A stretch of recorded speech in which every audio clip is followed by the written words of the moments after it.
மாண்புமிகு எதிர்க்கட்சி தலைவர் அவர்கள். மாண்புமிகு பேரவைத் தலைவர் அவர்களே, ஒரு முக்கியமான பிரச்சனை இந்த அவையில் உங்களுடைய கவனத்திற்கு எடுத்து வர விரும்புகின்றேன்.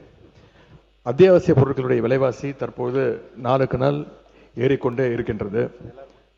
அரிசி, பருப்பு, எண்ணெய், சர்க்கரை என்ற எந்த பொருளை எடுத்தாலும் கடந்த 3 மாதங்களில் விலை பல மடங்கு உயர்ந்திருக்கின்றது. ஏழை எளிய நடுத்தர வர்க்க பொதுமக்கள் மிகவும் அவதிக்குள்ளாக இருக்கின்றார்கள். குறிப்பாக இந்த அரசு அமைஞ்சதிலிருந்து அத்தியாவசிய பொருட்களுடைய விலை கடுமையாக உயர்ந்திருக்கிறது. மே மாதம் 1 கிலோ அரிசி 55 ரூபாய்க்கு விற்பனையானது, இன்னைக்கு 75 ரூபாய். மே மாதம் 1 கிலோ வெங்காயத்துடைய விலை 40 ரூபாய், இன்றைக்கு கிலோ 80 ரூபாய்.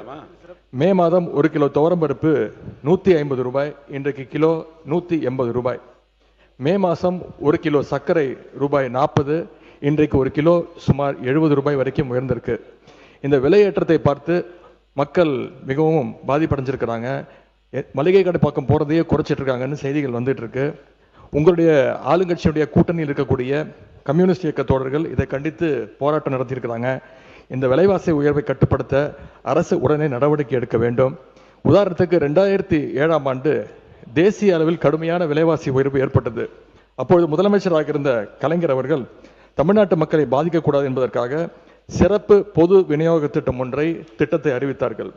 அந்த திட்டத்தின் கீழ் ரேஷன் கடைகள் மூலமாக பருப்பு, எண்ணெய், ரவா, மைதா உள்ளிட்ட பொருட்களை சந்தை விலையை விட குறைவான விலைக்கு அன்றைக்கு மக்களுக்கு வழங்கினார்கள். அது மட்டும் இல்லை, கடுகு, சீரகம், வெந்தயம் உள்ளிட்ட 10 மளிகை பொருட்களை 50 ரூபாய்க்கு வழங்கினார்கள். கலைஞர் அவர்கள் 2007 தொடங்கி வைத்த அந்த சிறப்பு பொது விநியோக திட்டம் தற்போது வரை நடைபெற்று வருகிறது. ரேஷன் கடைகள் மூலமாக சர்க்கரை மற்றும் அத்தியாவசிய பொருட்களை தற்போது வழங்கப்படுகின்ற அளவை விட இன்னும் கூடுதல் அளவு வழங்கிட இந்த அரசு ஆவணம் செய்ய வேண்டும் என்று உங்கள் மூலமாக கேட்டுக்கொண்டு, முக்கியமாக முதலமைச்சர் தலைமையில் நிதி, உணவு, கூட்டுறவு உள்ளிட்ட துறைகளுடைய அமைச்சர்கள், அதிகாரிகள் பங்கேற்கின்ற வகையில் ஒரு சிறப்பு ஆலோசனை கூட்டம் ஒன்றை நடத்தி விலைவாசி உயர்வு பிரச்சனைக்கு இந்த அரசு உடனடியாக ஒரு நல்ல தீர்வு காண வேண்டும் என்று இந்த அவையின் கவனத்தை ஈர்த்து அமைகின்றேன். நன்றி. மாண்புமிகு உறுப்பினர் முன்னாள் முதலமைச்சர் எடப்பாடி கே பழனிசாமி அவர்கள். மாண்புமிகு பேரவைத் தலைவர்களே, தற்போது அரிசி விலை 1 கிலோவுக்கு 20 ரூபாய் உயர்ந்திருக்கின்றது. சர்க்கரை விலை 1 கிலோவுக்கு கிட்டத்தட்ட 48 ரூபாய்க்கு விற்பனை செய்திருந்த சர்க்கரை இன்றைக்கு 72 ரூபாய்க்கு விற்கின்றது.